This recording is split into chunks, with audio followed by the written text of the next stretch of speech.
Halo teman progres, kembali lagi bersama kakak dan pada video kali ini kita akan membahas materi tentang gizi seimbang. Sebelumnya kita harus tahu dulu ya apa yang dimaksud dengan gizi seimbang. Jadi, gizi seimbang adalah makanan yang terdiri dari beraneka ragam dengan jumlah dan proporsi yang sesuai dengan kebutuhan setiap orang, yang nantinya akan digunakan untuk kehidupan sehari-hari. Sebelumnya kan kita sudah membahas bahwa zat gizi itu ada karbohidrat, protein, lemak, vitamin, air, dan mineral. Nah, menu makanan dikatakan seimbang jika mencakup semua zat gizi tersebut. Kita bisa lihat gambar tumpeng gizi seimbang berikut. Pada tumpeng gizi ini, tingkat yang paling bawah adalah zat gizi yang paling banyak dibutuhkan oleh tubuh, yaitu air. Kita disarankan untuk meminum 2 liter air per hari. Lanjut, di lapisan atasnya ada karbohidrat yang merupakan makanan pokok. Lalu tingkat selanjutnya ada buah dan sayur, disusul dengan tingkat atasnya yaitu protein, dan tingkat paling akhir atau paling atas diisi oleh minyak atau lemak, gula, dan garam.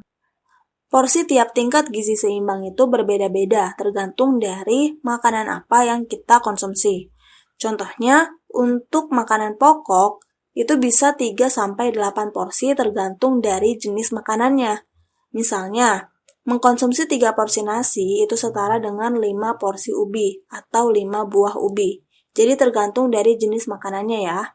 Nah, agar mendapatkan gizi seimbang, sebaiknya apa yang kita makan harus mencakup semua zat makanan yang kita perlukan. Untuk mempermudah, coba perhatikan gambar berikut. Gambar ini merupakan isi piring yang sudah memenuhi gizi seimbang. Jadi, saat makan, sebaiknya kita memakan 3/4 makanan pokok seperti nasi, lalu 3/4 sayuran, kemudian 1/4-nya protein dari lauk pauk, dan 1/4-nya lagi adalah buah-buahan.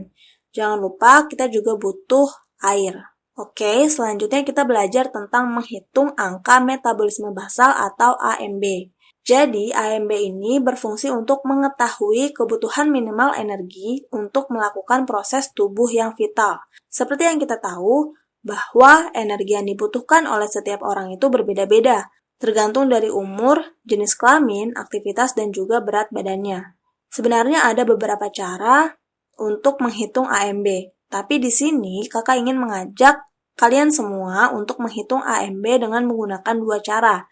Yang pertama, menghitung AMB berdasarkan berat badan. Rumus yang kita gunakan untuk menghitung AMB pada laki-laki dan perempuan itu berbeda ya.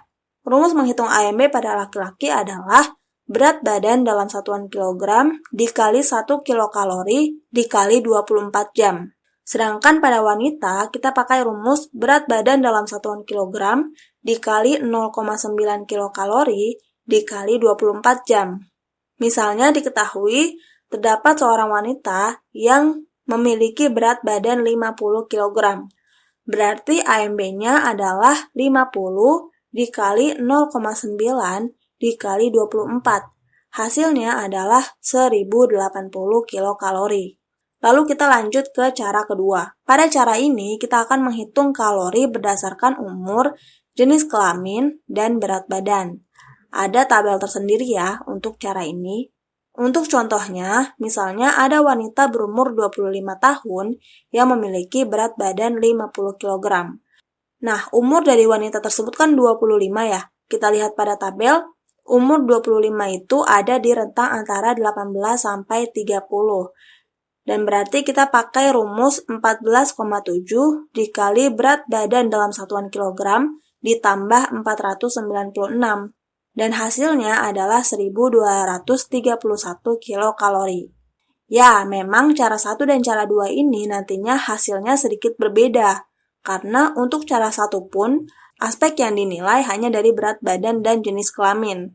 Berbeda dengan cara kedua yang lebih spesifik lagi, yaitu dengan umur, jenis kelamin, dan berat badan. Oke, selanjutnya kita hitung berat badan ideal atau BBI. Cara menghitung berat badan ideal bisa dengan rumus TB atau tinggi badan dikurang 100 dikurang 10% dari tinggi badan dikurang 100. Misal, ada seseorang yang memiliki tinggi badan 170.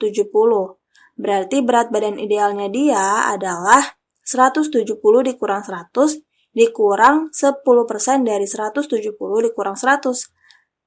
170 kurang 100 kan 70, sedangkan 10% dari 70 adalah 7.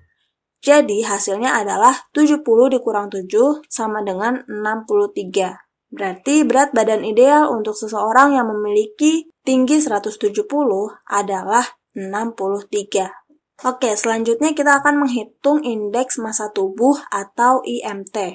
IMT berfungsi untuk mengetahui apakah kita kekurangan atau kelebihan berat badan.